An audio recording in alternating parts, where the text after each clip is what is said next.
விளாத்திக்குளம் திமுக MLA மார்க்கண்டேயனுக்கு நிபந்தனை ஜாமீன் வழங்கி சென்னை உயர்நீதிமன்றம் உத்தரவு பிறப்பித்திருக்கிறது. முதல்வரை அவதூறாக பேசிய வழக்கில் கைதானவர் விளாத்திக்குளம் திமுக எம்எல்ஏ மார்க்கண்டேயன். தற்போது அவருக்கு நிபந்தனை ஜாமீன் வழங்கி சென்னை உயர்நீதிமன்றம் உத்தரவு பிறப்பித்திருக்கிறது. தற்போதைய செய்தியாக பார்க்கிறோம்.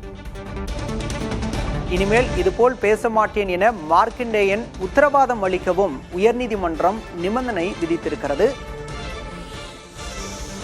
முதல்வரை அவதூறாக பேசிய வழக்கில் கைதாகி சிறையில் அடைக்கப்பட்டிருந்த நிலையில் தற்போது விளாத்திக்குளம் திமுக எம்எல்ஏ மார்க்கண்டேயனுக்கு நிபந்தனை ஜாமீன் வழங்கி சென்னை உயர்நீதிமன்றம் உத்தரவு பிறப்பித்திருக்கிறது. அந்த நிபந்தனை என்னவென்றால், இனிமேல் இதுபோல் பேச மாட்டேன் என மார்க்கண்டேயன் உத்தரவாதம் அளிக்க வேண்டும் என சென்னை உயர்நீதிமன்றம் உத்தரவு பிறப்பித்திருக்கிறது. தினமும் தூத்துக்குடி போலீசார் முன்பு ஆஜராகவும் திமுக எம்எல்ஏ மார்க்கண்டேயனுக்கு நிபந்தனை விதித்திருக்கிறது சென்னை உயர்நீதிமன்றம்.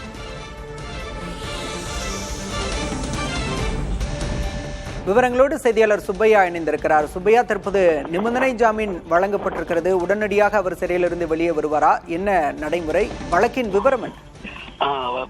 அதாவது விளாத்திக்குளம் தொகுதி திமுக எம்எல்ஏ மார்க்கண்டேயன் தமிழக முதலமைச்சர் விஜய் அவர்களை பற்றி அவதூறாகவும் ஆபாசமும் பேசியிருந்தார். இது தொடர்பாக காவல்துறை, தூத்துக்குடி மாவட்ட காவல்துறை வழக்கு பதிவு செய்தார்கள். இந்த வழக்கில் அவர் பாளையங்கோட்டை சிறையில் தற்போது இருந்து வருகிறார். இந்த வழக்கு தொடர்பாக தூத்துக்குடி நீதிமன்றத்தில் ஜாமீன் கேட்டு மனு தாக்கல் செய்தால் அந்த மனு அங்கு தள்ளுபடி செய்யப்பட்டது.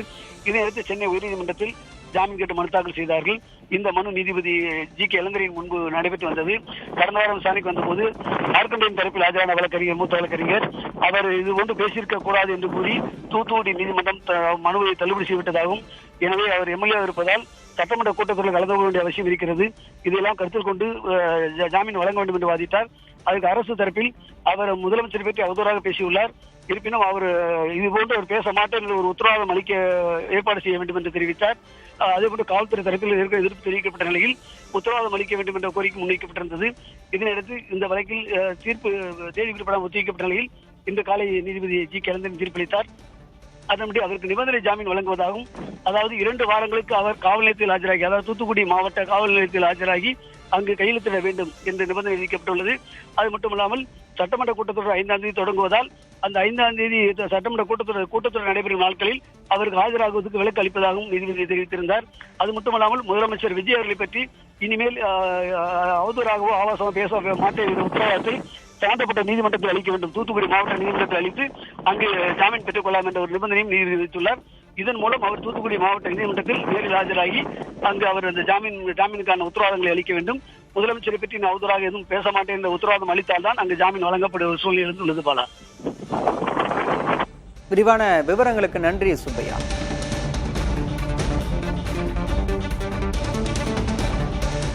முதல்வரை அவதூறாக பேசி கைதான வழக்கில் தற்போது நிபந்தனை ஜாமீன் பெற்றிருக்கிறார் திமுக விளாத்திக்குளம் எம்எல்ஏ மார்க்கண்டேயன்.